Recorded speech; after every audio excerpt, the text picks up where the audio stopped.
Welcome to Narrowboat Changing Pace. I'm Dave. I'm Louise. And we're having a bit of bother on the River Avon. Yes. This is our River.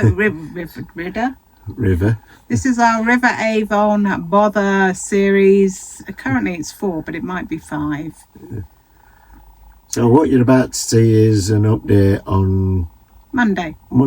But hopefully you've already watched Friday, Saturday, Sunday. This video doesn't contain me at all. I'm miles away in Sheffield. But what you do get to hear is all my woes. It's mainly moaning about the mud, which I apologise for.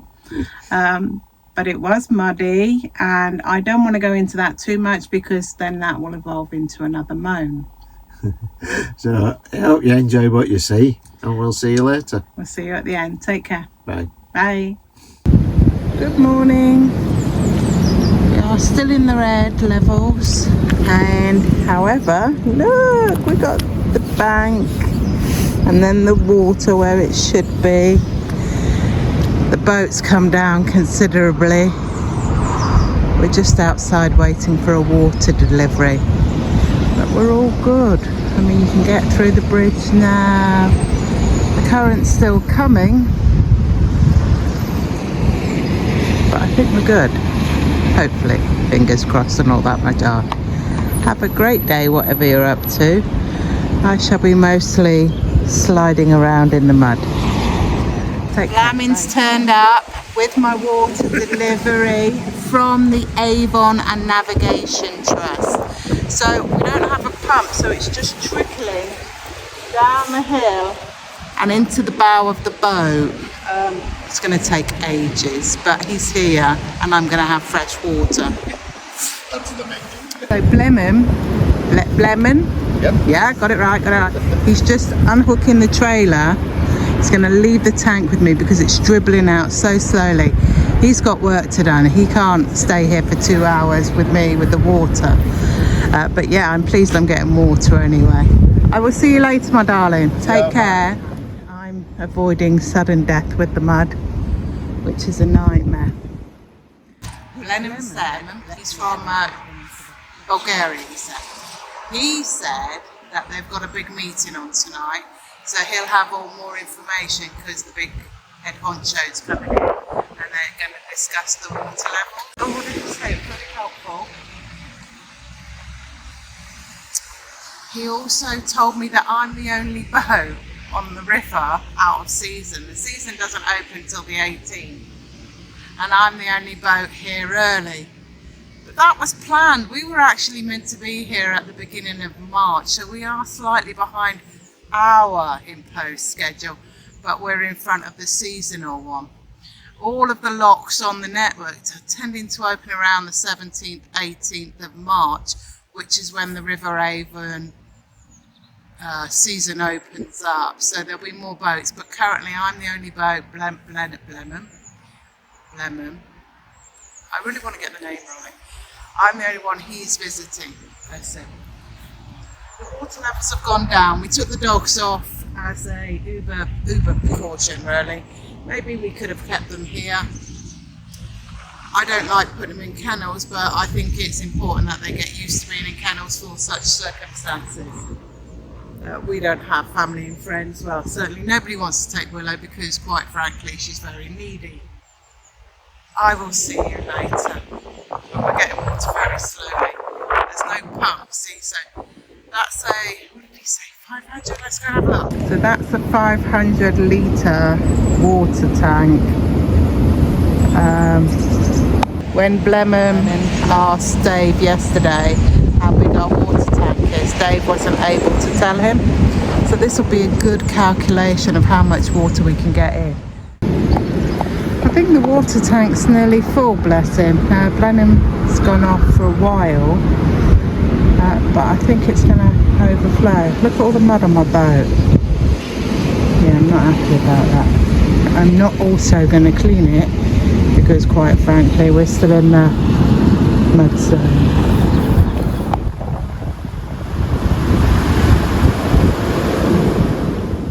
So we can see the dribble, which means the boat's full. So I'm going to go and turn off the little knob jogging if I can get there without killing myself.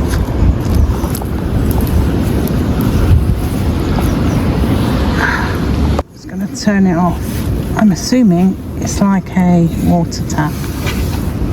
We will see when we slide our way back to the boat and pull out the very muddy hose, which is unfortunate. I'm sorry about that. Look at that mud. Hey, get a boat, they said. Nobody mentioned the mud. I'm going to take this up here where there's grass.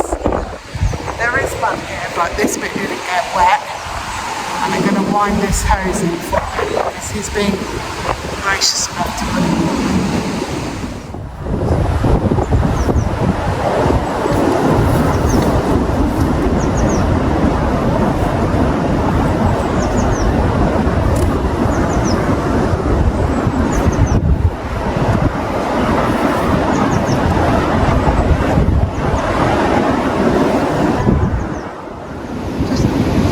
Pulling it through the hole, hopefully.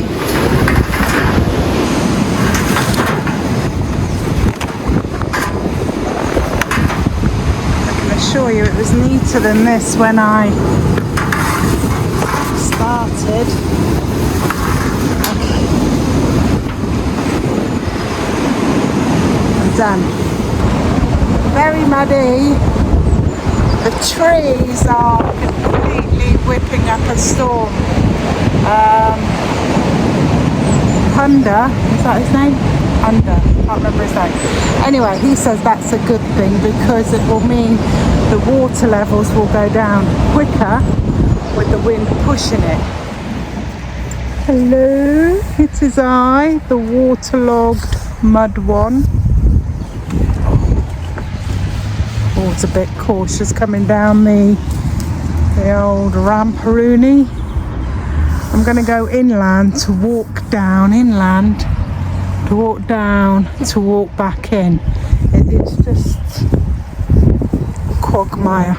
What I really want to do is I want to have a look at the waterboard. You know, the one I didn't see when we moored up. Just going to go and check that out. We don't want to walk along the landing because quagmire of mud. Like here, these footprints are my own. So we've come down a little bit. Yeah, we're still in the red though, aren't we? And then obviously we've got the monitoring board over there. Okay. See all them dirty footprints on the landing? That's when I was filling up with water.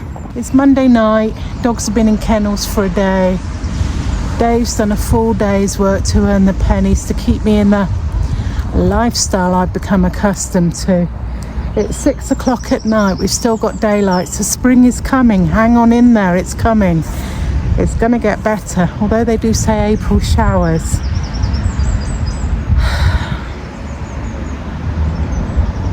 Wind has died down. Life is good. Nothing's happening really. I'm just waiting for the levels to go down just so I can move off. I have to wait until we are at the very bottom of orange because I just wouldn't get under the bridges. I just wouldn't. I've been advised that until we're nigh on in the green, that's just going to be impossible. The current going through the bridges is just overwhelming. The water wants to go and it wants to go quickly. But it's not just that, it's the height as well. I honestly don't know how all of these river vessels get on the river. I'm assuming they never move because quite frankly, I don't really think we're that much of a high boat. But it is an issue. It's just, I've been told to clear this. Yeah, I thought, no, I'm not going to do that because quite frankly I can think of 1,000,001 things better to do with my time.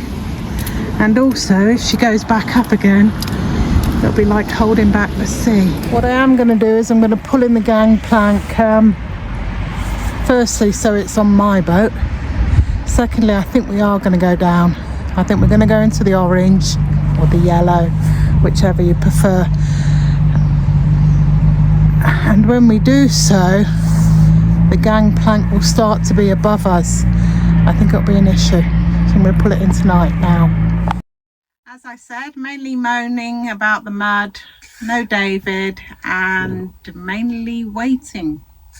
Yes, it's a waiting game now for water levels to drop to the correct level where we can move safely.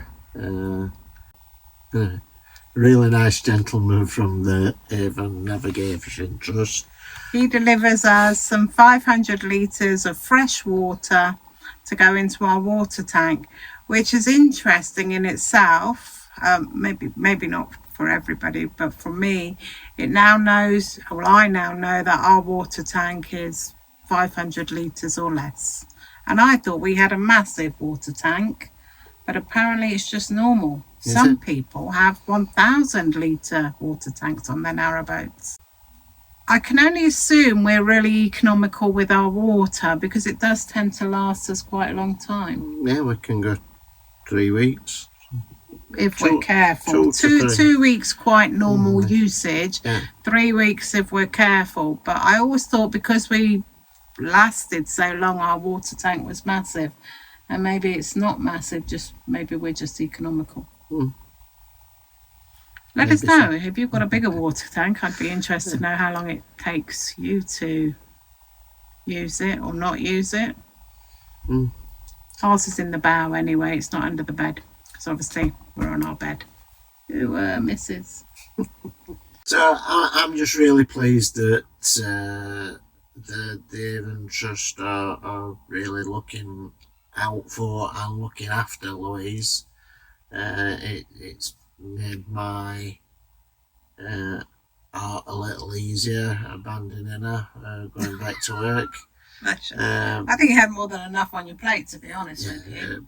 Being back in Sheffield when Louise has been in flood situations, especially back end of last year on the River Severn and this week on the River Avon, yeah, I do get quite anxious. I do worry about it. I get quite anxious as well. And that to know that the Avon Trust are looking after her on here, it really relieves a bit of tension for me. So well done to the Avon Trust. And if you can, they are a charity. Please look them up and support them. I know you have to pay an additional licence to come onto the River Avon, and I wouldn't like to think that our flood experience has put you off. I know we've only been on it for such a short time, but what I can tell you is it is absolutely breathtaking. It's certainly, I think, for the scenes, the locals and indeed the trust, I think it's definitely worth the £85 we paid for 30 days on it. Expanding on that, having spoken to the River Avon Trust Navigation, they did say that whenever you, anybody, is in a flood predicament, they are slightly more lenient on our licensing because we've been stationary for 2 weeks now, and we've only paid for 4. Yeah. When you buy the license, short-term license, it's 4 weeks, so it gives you 4 weeks to do the whole 47 miles of the River Avon. And he did say that if you wanted to go from where we are to Stratford, you could do it in 3 days good boating, which, yeah, that's all well and good. So we did want, like Louise says, we did want to see something of the area and the river. We brought 30 days to take our time. We didn't want to take that 30 days, make it 14 days and have to rush through. So, but we have been stuck here, and they obviously realise that when the river's in flood you can't move, so they are a bit more lenient on the amount of time that you are on the river. I think if we were on for another month, I don't think they'd take it lightly. But yes, they're. As long as we don't take the mickey, I think we might go for stay by a week, or I think a week will probably do us okay. I have to say the River Avon Navigation Trust, the customer service is second to none. I mean, I've heard horror stories where people haven't been looked after half as well as I have. I mean, it's excellent service. Well done to them. Thank you. So if you've enjoyed what you've seen on this weekend of war, give us a thumbs up. If you've got any hints, tips, suggestions, comments or questions, do leave them below and we will answer each and every one. If you haven't already, consider subscribing to Narrowboat Changing Pace. I don't think that writing is you can't really see it very well in the thingy. Sorry, I got distracted. Ring the little bell for future notifications. Just due to the infrequency that we release videos. And on that note, all that remains to be said is look after yourself and take care. I hope whatever you've got planned is going according to plan. I hope you have subsequent plans because, as you know, not all plans go according to plan. We do appreciate you watching 4 videos all about our River Avon woes. And just the fact that narrowboating in all some kingfishers and rainbows, you know. Kingfishers, I'd be lucky. I don't think I ever seen a kingfisher. This is just a view of the floods that we've experienced. The downsides of river boating, especially. Is it a downside? Well, it's not great, is it, being in a flood? No, it's not great, but what it does do, it highlights community and you know, being looked after. So it's just a different viewpoint. It's a different viewpoint. There's normal cruising videos and things like that. But we do appreciate you watching, and we understand that your time is valuable. So thank you for watching all 4. We will see you next time. And we'll stop waffling. I'll stop waffling. I don't waffle. I always hold very valuable information. Yes, you do. Yes. Take care. Look after yourselves. Bye. Bye. Baby. It's like a black hole. You nearly elbowed me in the head. Get off me. You're prickly like a porcupine.